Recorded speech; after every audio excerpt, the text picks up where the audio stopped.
जब जब धरती पर असंतुलन बढ़ता है, जब जब मनुष्य अपने कर्तव्य को भूलकर केवल लाभ का पीछा करता है, तब तब प्रश्न उठते हैं और प्रश्न ही भविष्य का मार्ग तय करते हैं।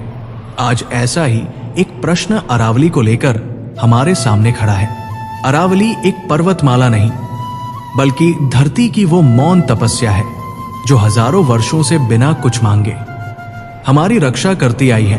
पर आज इसी अरावली के अस्तित्व पर विवाद है।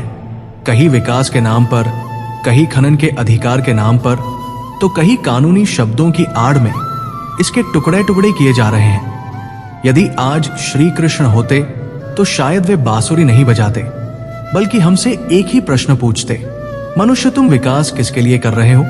श्री कृष्ण ने गीता में कहा था, जब मनुष्य केवल फल को देखता है और कर्म को भूल जाता है, तब पतन निश्चित होता है। श्री कृष्ण के लिए धर्म सिर्फ पूजा नहीं था, धर्म था जो जीवन को बचाए, जो संतुलन बनाए। अरावली वही धर्म है। ये रेगिस्तान को रोकती है, पानी को जमीन में रोकती है और हवा को जहरीला होने से बचाती है। महाभारत में युद्ध हुआ था, पर कृष्ण जानते थे ये युद्ध सत्ता का था, प्रकृति का नहीं। अरावली के टूटने का असर केवल एक क्षेत्र तक सीमित नहीं रहेगा, ये असर पड़ेगा दिल्ली की हवा पर, हरियाणा और राजस्थान के पानी पर और आने वाली पीढ़ियों के जीवन पर। श्री कृष्ण कहते हैं, तुम्हारा अधिकार कर्म पर है, फल पर नहीं। आज हमारा कर्तव्य है अरावली को बचाना, न इसलिए कि ये ट्रेंड है, न इसलिए कि ये आंदोलन है, बल्कि इसलिए कि ये हमारा धर्म है। यदि आज हम चुप रहे तो कल हमारी चुप्पी हमारे बच्चों को विरासत में मिलेगी, सूखी धरती के रूप में।